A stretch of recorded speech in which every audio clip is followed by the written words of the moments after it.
You see the ONS data that came out a couple of weeks ago that said for the first time ever since records began, 50.1% of women are childless by 30. So there are more women without children at 30 than there are women with children. The first time ever. Well, so this is somebody clipped a part of one of my podcasts, I believe it was, where I was talking about what our society does to 19-year-old women or 18-year-old women, 19-year-old women. We just lie to them all the time. You know, the first lie is there's nothing more important than your career, more or less by definition. So that's the first lie. The second lie is there will be nothing more important to you in your life than your career. So that's the second lie. And then the third lie is there should be nothing more important in your life than your career. So that's the third lie. And then implicit in that is the idea that children are a burden, and that the idea that women should have children is part of the oppressive patriarchy and should be resisted. And who are men to tell me what I can do with my body? And hey, fair enough, and et cetera, et cetera. Now, I've worked in female-dominated occupations my entire life. For example, I worked as a daycare worker way back when that was like 1980, something like that. And there were no men doing that, but I really liked kids, and so that was fun. And I worked for social services in Alberta in the child care department, and then I've been working as a psychologist, either training or as a psychologist since then, and that's been a female-dominated enterprise increasingly as the years went by. But even when I first entered it, so I'm in the post-female in the workplace generation firmly. I never experienced the world except as that, and so I've watched women progress through their professional careers at every level of attainment, from the lowest to the highest, and observed what happened, and relatively, I would say, bias-free, because I didn't know. And what I've seen is that as women progress towards their late 20s,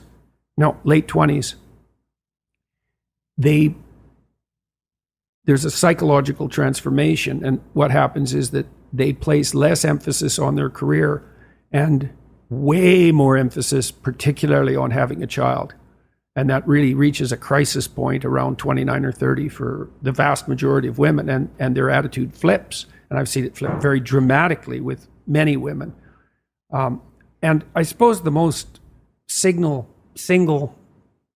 most convincing evidence of that, I worked with high-end lawyers in Toronto for about 10 years.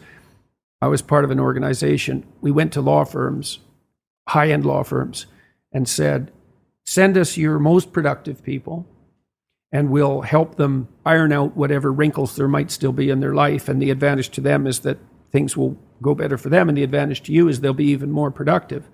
And there's a good management dictum, which is pay the most attention to your most productive people, because they're bringing in the bulk of your revenue disproportionately. And so I worked with men and women who were at the peak of their careers in a very difficult enterprise.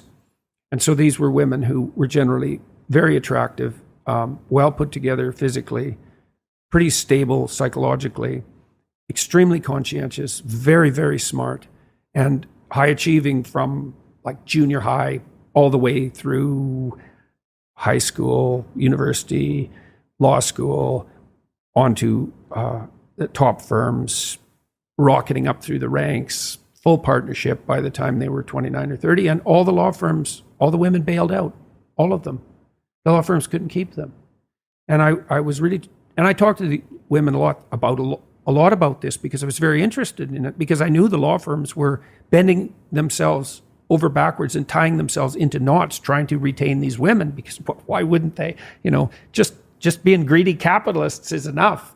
You know, they don't want to lose their high-performing women because they're performing at the highest level, and they couldn't keep them. The women wanted to have 9-to-5 jobs. They wanted to bind the job so they could have a life, and that was especially true once they got interested in having a child or had one.